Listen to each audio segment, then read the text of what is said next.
Hey guys, it's Taryn, your distracted thrifter. I finally landed on that because I get distracted by everything, as I'm sure you'll see as my channel progresses and as I'm doing now. But today I wanted to share with you some of my vintage goodies from when I was a kid that my grandma gave me that and were never used. I'm not going to use. One of the items my mom gave me because she doesn't need it and I don't really use it. And then a couple other things were thrifted from the past and thrifted from the recent. And I've just been sitting on it. And so you'll see a lot of videos that are things that I've just been sitting on for years that I haven't gotten around to listing because I get overwhelmed. Anyway, so yeah, let's get started. All right, so I'm a little bit more organized this time. I have a whole 3 lines of notes. I'm just not very good at keeping it straight. I'm more of a random, spur of the moment type of person. But I'll start with the one thing I did some research on. And it is, I'm sure you guys are familiar, Fiesta ware. And then you can see the markings on the bottom, hopefully. Trying to give you guys a little bit more of a view. But yeah, so this is the disc water pitcher by Fiesta ware. It was first added to the line in 1939. And this green, I think they call it medium green, is actually one of the rarer, harder to find shades for the pitcher, and so that hopefully makes it more valuable. That is something I've had sitting that I've just been putting off cleaning for a few months now. And then I actually learned more from reading this book. It's pretty cool, and by reading I mean flipping through the pages until I found the pitcher that I was trying to research. And it's cool because it starts off with the maker's marks, which helped me narrow it down. There are so many maker's marks for Fiesta that change over time.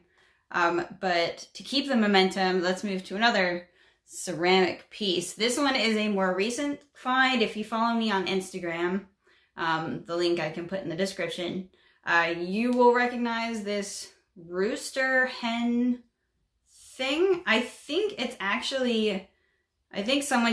like a project piece. They just made it. And I think it's for coins. I think it's a piggy bank. You stick the coins in the head mouth because there's a hole on the bottom. So you couldn't use it as a vase. You couldn't use it as a pitcher. So maybe you could cork it and put your change in there. It's cool. I really liked it. Someone else is gonna, it has a little cheap on the eye right here, but just turn it this way and you'll never know. But I don't know. He's cool. This part doesn't look so good. Yeah, we're just gonna ignore that. Just look at the side. And then another recent one, my husband loves penguins, and so I'm always kind of looking for penguin things. And this is a mug, and his hat, I guess his brain comes out and you can drink from him.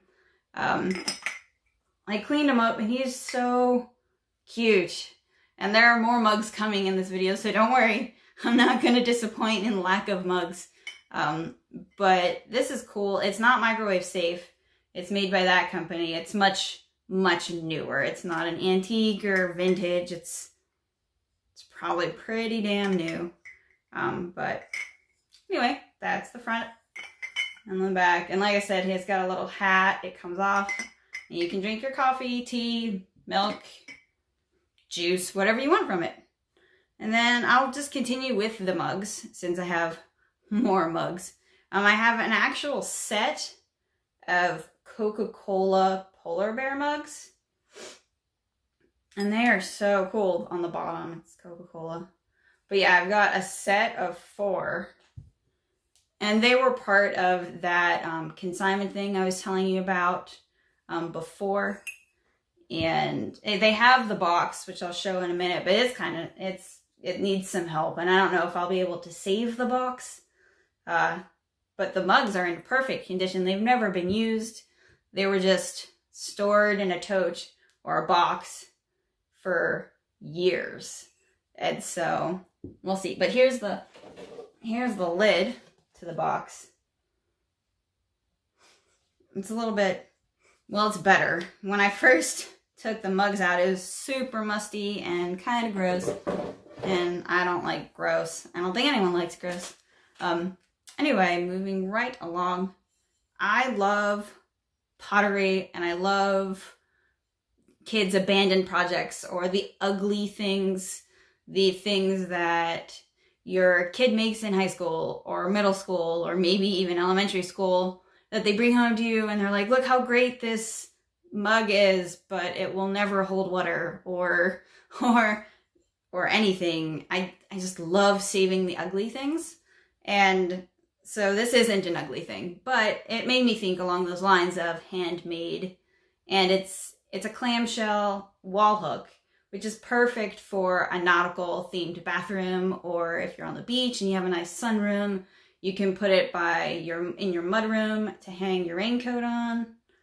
But back here is what made me think of the handmade kids creations. And I grabbed it. I don't even remember what I paid for it. Half the stuff I don't remember what I paid for it, but just look at the detail on the hook. It's super heavy, so it should hold up. It's cool.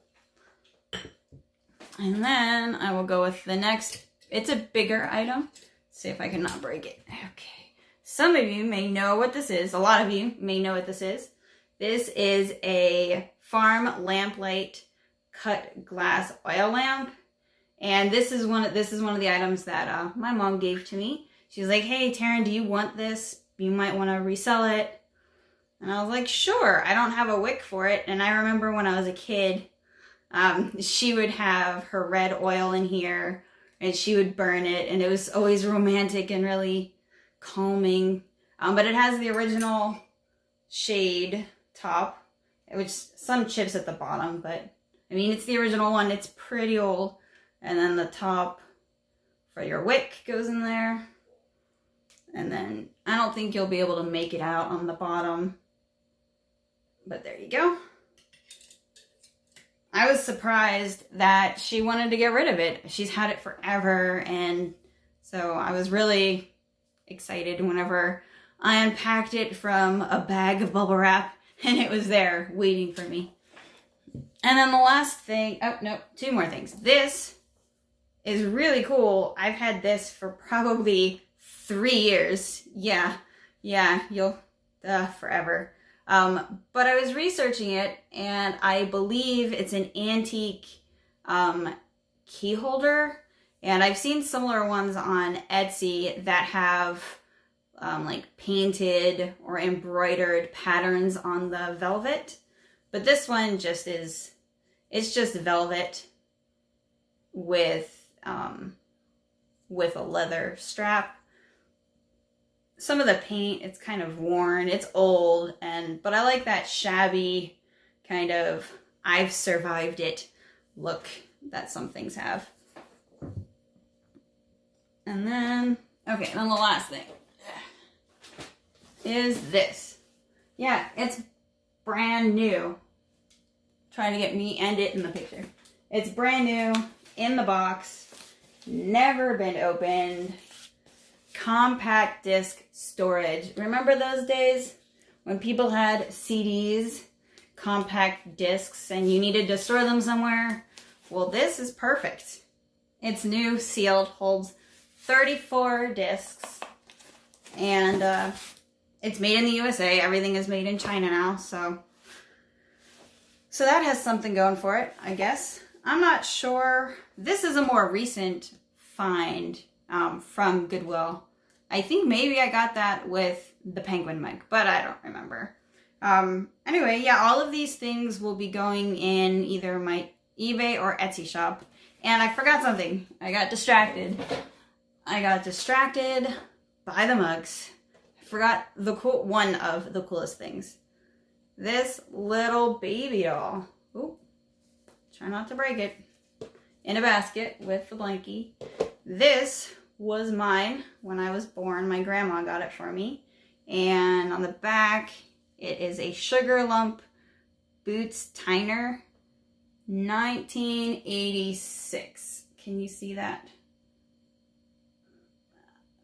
Okay, hopefully you can see it. If not, I'll put a picture somewhere for you. So what these were is these were given to mothers to give to their babies as kind of like keepsake welcome to the world dolls. And what they would do is on the porcelain head, you would snip some of the baby's hair and you could glue it or whatever. There we go. Trying to get the hood back on. Okay. You would glue it in there, and so then the baby would then be representative of your baby.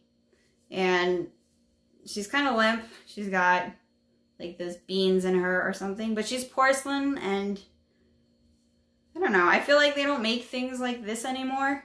Like these little baby dolls that are nostalgic. They're meant to be keepsakes. They're meant to be memorable and unique and symbolize your child and bringing them into the world. And even though I don't have children, I think it's pretty cool. But yeah, that is super quick little haul from some of my old stuff, some of my new stuff, and hopefully you enjoyed it. Please leave me a comment with more suggestions. I did get a suggestion about the background, and that orange washes me out, and you know, I get it. I have pale pinkish skin, and so I don't want to blend into the wall. But with this, I feel kind of a little bit like a criminal. So what do you think? Should I stick with a black background? Should I repaint my entire dining room from the weird orange to another color, which I don't really want to do? Should I hunt around the house for another wall? Let me know in the comments, and feel free to like and subscribe, and I hope you enjoyed the haul. What was something that you were kind of unsure about? What do you know information on, I guess? If you have a key hook like that, what's yours look like?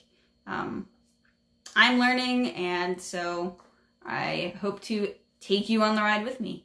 Thank you for visiting, and talk to you later. Oh, hey guys, I didn't forget about the garage sale haul video. I didn't. I just recorded it, and it'll be the next video to come out after this one. So please subscribe and ring the bell to be notified of my next video. Thanks again for stopping by.